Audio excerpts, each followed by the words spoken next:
How I landed my first six-figure contract role before 31 is actually kind of crazy. And if you stay into the end, I'll tell you the staffing company, the company I eventually worked for, and the website I found the role. Because contrary to popular belief, this role did not come from networking or someone secretly putting me on, okay? In April of 2021, I applied for a project manager role. A couple days later, I got a message from a senior talent acquisition analyst asking to schedule a quick 10-minute phone screen. Now, one thing about recruiters, when they move fast, pay attention, okay? So we hopped on this call and she tells me, "You're exactly what we're looking for," which should have been my first sign that corporate interviewing is an emotional roller coaster. Now, after the phone screen, they connected me with another company that needed a logistics manager. And this is where I messed up because they sent me the information beforehand and I skimmed it.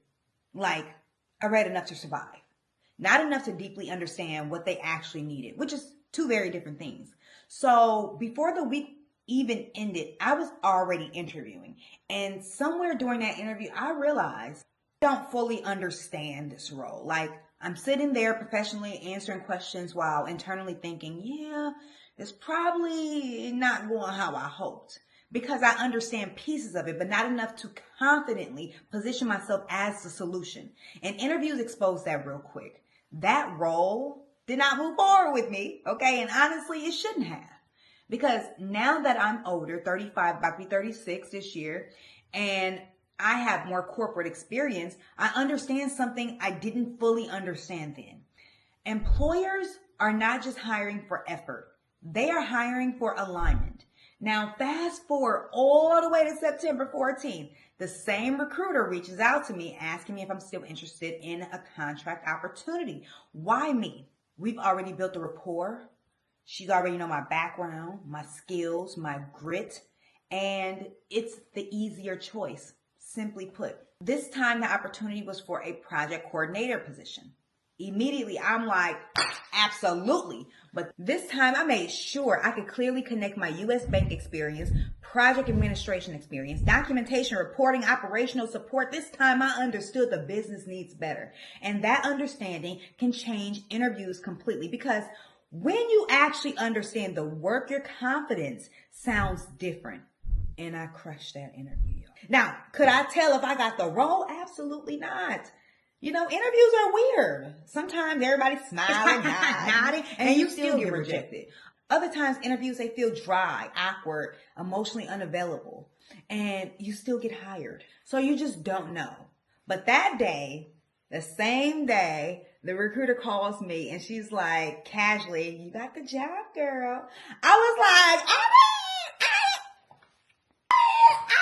Then she says $55 an hour. All right, hold up. Let's pause because people hear $55 an hour and immediately start mental shopping. $55 an hour, that's about $2,200 a week before taxes, about $8,800 monthly before taxes, around $114,000 a year before taxes. After taxes, about $1,500 to $1,700 a week, around $6,000 to $7,000 a month, depending on deductions. But keep in mind, this is contract work, meaning holidays are unpaid, sick time is unpaid, time off is unpaid, and stability was contractual. But I took the role, and by September 24th, I already had all my onboarding paperwork. And if you've watched me for a while, and you know our company's history, landing a six-figure contract role 1 month before my 31st birthday meant something so much to me. Because in my early 20s, I told myself, you gonna hit six figures by the time you're 30. I don't care what nobody say. It didn't matter the looks I got. It didn't matter how delusional I sound. I kept saying it to anybody who would listen. And the only thing people would say is, okay, eyebrows raised, because it's so uncommon. And where I grew up to hear somebody say, "Oh, you making six figures, baby," but I said I was going to do it. And although I slightly missed the timeline, I still did it. But the biggest lesson from this process was alignment. The first logistic manager interview failed because I prepared on the surface instead of deeply understanding the business problem. The second role worked because my actual experience aligned with what the company needed. And contract roles especially care about that because they're trying to solve problems fast. Not train somebody for a year. Now take a look at the screen and ask yourself these questions.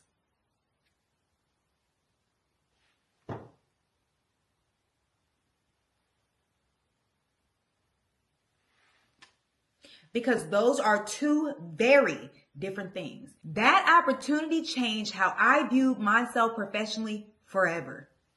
That's why at RAC, we don't just help people prepare for interviews. We help people understand how hiring decisions are made, how alignment impacts interviews, and how to position your real experience strategically.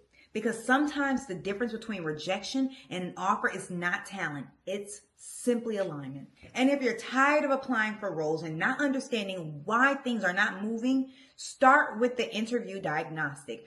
DM RAC to get started, or visit us at www.writesresumes.com. And for those people who stayed into the end, the staffing company was called Alpha Consulting. The company I worked for through Alpha Consulting was called Broadridge. It's a financial institution. And I found this role on Indeed. One of the biggest mistakes people make in interviewing is preparing for the title instead of the business needs.